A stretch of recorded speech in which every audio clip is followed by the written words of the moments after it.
Guru dalam tikungan problematika.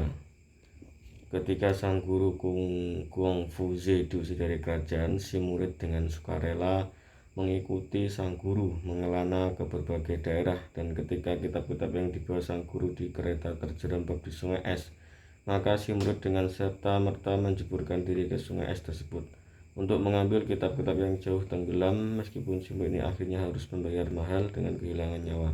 Kisah tersebut adalah salah satu adegan dalam film yang berjudul Confucius, yang merupakan biografi dari tokoh besar Cina Kongfuzi. Adegan tersebut menunjukkan betapa guru memiliki karisma yang luar biasa bagi murid-muridnya. Penghargaan terhadap guru yang luar biasa ini tentunya diatar belakangi oleh dedikasi guru yang juga luar biasa kepada muridnya, sehingga ajaran Konfusius hingga hari ini masih dianut oleh mayoritas penduduk Cina yang saat ini merupakan negara yang sedang bangkit. Dalam tradisi Islam, penghargaan terhadap guru pun sangat tinggi. Sayyidina Ali bin Abi Thalib dalam sebuah riwayat pernah mengatakan, "Aku adalah hamba dari orang yang mengajariku satu huruf saja dari Al-Quran." Bahwa dalam salah satu kitab klasik yang paling terkenal dalam pembelajaran ta'lim dijelaskan bagaimana penghargaan terhadap guru merupakan salah satu kunci sukses dalam menuntut ilmu. Namun kenyataan itu kini sudah mulai hilang. Saat ini guru sudah tidak lagi menjadi sosok sakral yang harus dijunjung tinggi dan dihargai. Guru meminjam falsafah Jawa tidak lagi digugu dan ditiru. Murid saya sudah berani melawan guru, dalam beberapa kasus saya sudah berani memenjarakan guru atau setidaknya menuntut guru secara hukum. Munculnya fenomena tersebut tentunya tidak terbagi oleh beberapa hal. Pertama, bergesernya orientasi pendidikan kita.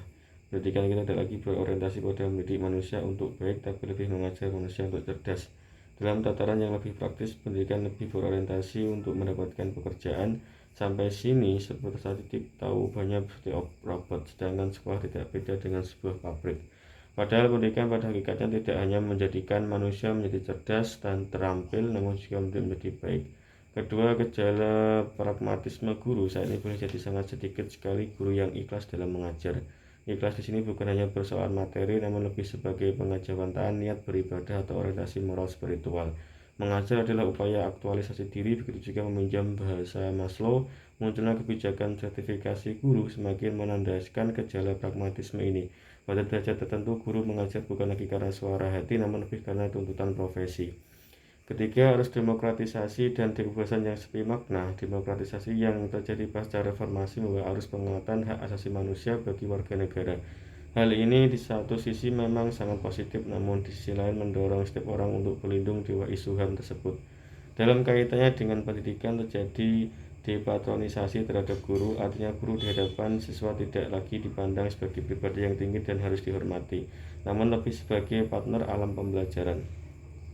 Beberapa kasus menunjukkan bagaimana seorang guru harus berurusan dengan pihak berwajib hanya karena ia menjawer siswanya, hingga pada akhirnya siswa menjadi manja dan guru pun menjadi lembek karena takut resiko. Yang terjadi, pembelajaran dilakukan dengan setengah hati dan tidak maksimal. Padahal dalam pembelajaran ada metode reward and punishment, di mana hukuman adalah sesuatu yang sah dalam pembelajaran. Istilah karakter mempunyai beberapa nomenklatur seperti akhlak, budi pekerti, moral, perilaku, religius, dan lainnya. Namun istilah karakter dalam hal ini lebih universal dan komprehensif dalam kaitannya dengan pembentukan jati diri manusia. Karakter merupakan nilai-nilai perilaku manusia yang berhubungan dengan Tuhan, diri sendiri, sama manusia, lingkungan, dan kebangsaan yang terwujud dalam pikiran, sikap, perasaan, perkataan, dan perbuatan berdasarkan norma-norma agama, hukum, tahta krama, budaya, dan adat istiadat.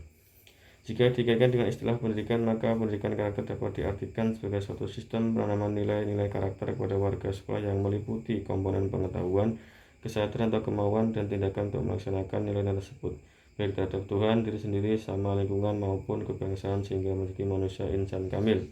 Pada tingkatan institusi, pendidikan karakter mengarah pada pembentukan budaya sekolah, yaitu nilai-nilai yang melandasi perilaku, tradisi, kebiasaan keseharian, dan simbol-simbol yang dipraktikkan oleh semua warga sekolah. Sebagaimana telah kita pahami bersama bahwa pendidikan mempunyai 3 lingkup, yakni pendidikan formal, informal, dan non-formal. Dalam Undang-Undang Pendidikan Nasional, lingkup ini disebut sebagai jalur pendidikan. Berikut akan dipaparkan beberapa peran ketiga lingkup tersebut kaitannya dengan pendidikan karakter. Pertama, pendidikan formal. Pendidikan formal merupakan jalur pendidikan yang diselenggarakan oleh pemerintah atau masyarakat sesuai dengan aturan yang berlaku. Selanjutnya, pendidikan informal. Pendidikan informal adalah proses pendidikan yang dilakukan dalam lingkungan keluarga, Keluarga dalamnya sangat berperan penting dalam pembentukan karakter seseorang. Ketiga, pendidikan non-formal.